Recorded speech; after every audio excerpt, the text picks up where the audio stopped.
আমার গাড়িও ধরছে, ধরে বলছে বলছে ওটা পতাকাওয়ালা, বলে পতাকা থাক যাই তো উপরে আপনি ডিগি খোলেন। ডিগি খোলো, ডাকলাম আমি, ভাই ডিগি খুলতে হবে, কিন্তু আমাকে দেখে বললো না স্যার ঠিক আছে আপনি যান। But I fail very happy. আমি ইন্সপেক্টর জেনারেল সাহেবকে রিকোয়েস্ট করবো, এই যে ছাত্ররা যারা এই সিনসিয়ারলি কাজ করছে, কালকে দেখে ওকে 3 লাখ টাকা, কত 300 কোটি টাকার নাকি ক্রয় দিয়েছে, আপনারা পুলিশের তরফ থেকে তাদেরকে সবাইকে সার্টিফিকেট দেবেন।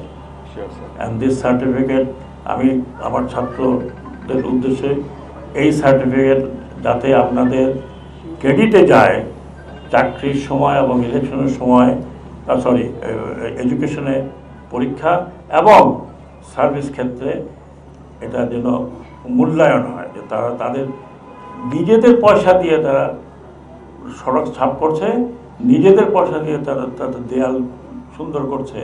এটা সরকারি প্রজেক্ট হলে 400-500 কোটি 1000 কোটি টাকা লাগতো, তারা নিজেরা করছে। এর সাথে একটা দেশে এর সাথে ভালো এক্সাম্পল হতে পারে না। দে আর ডুইং ভেরি গুড। তারা কোনো ট্রেন্ড লোক না।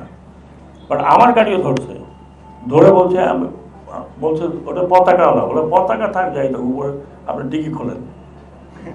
ডিগি খোলো, ডাকলাম আমি, ভাই ডিগি খুলতে হবে, কিন্তু আমাকে দেখে বললো না স্যার ঠিক আছে আপনি যান। But I fail very happy, very happy. এটা পুলিশ করতে পারতো না, এরা করছে। এরা তো আপনার কাছ থেকে চান্দা নেয় না, এত কোনো দোকানে যায় বলে না আমাকে খাবার দাও। They eat their own food, they bring their own money, এবং এই রং কিনে রং করছে। আমি মনে করি সরকারকেও যেমন অ্যাপ্রিসিয়েট করা উচিত, এবং আমি আইজিপি সাহেবকে বলছি উনিও এটা অ্যাপ্রিসিয়েট করবেন, এবং ওনাদের তরফ থেকে প্রত্যেককে এই কাজে যারা আছে তাদের লিস্টটা তৈরি করে তাদেরকে একটা সার্টিফিকেট দেবেন, they will be very happy. মূল্যায়নটা দরকার, মূল্যায়নটা করবেন, এর চেয়ে বেশি মূল্য আর কিছু হতে পারে না।